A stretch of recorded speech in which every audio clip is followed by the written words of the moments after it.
Hello there, my name is Mulvenna-Pegrum. I'm the head chef at the Georgian at Old Oxted.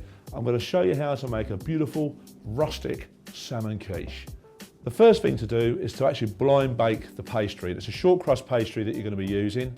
It's important to actually pre-cook the pastry itself.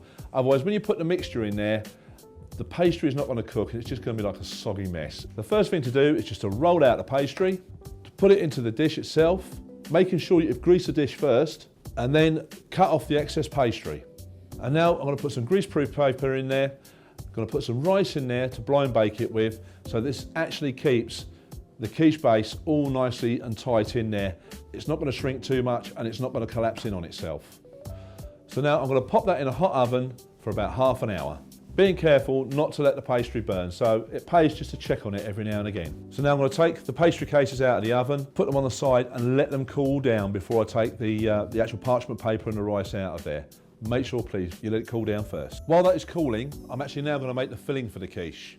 First of all, I'm going to poach my salmon in a pan of water that I've got going here on the side. And also in another pan, I'm going to put some olive oil so I can cook my onions off, my salt, my pepper, put that in there as well. And also in this particular dish, I'm going to throw a few cherry tomatoes in there as well. Make sure that the salmon is poached all the way around, so just give it a little turn over there. So while that's cooking off there, I'm actually going to take the Gruyere cheese and crumble that into the base of my pastry cases. I'm now going to pop my salmon in with my onions and what have you, and then put those in to the actual quiche cases themselves. Now the reason I've got the salmon in chunks is because me personally, when I have a quiche, I want to cut into it. I want to see the salmon in it. I want to see the nice, big flakes of salmon going on. I'm now going to make the whole thing that makes a quiche, binding it all together is the eggs and the milk. I've got my milk in a bowl already. I'm just going to put my eggs in there, add my parsley to that and whisk it up.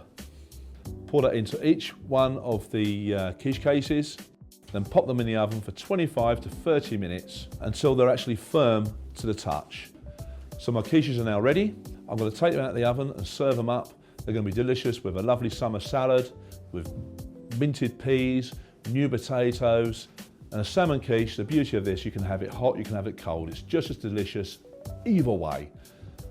And this is how you make an absolutely wonderful rustic salmon quiche.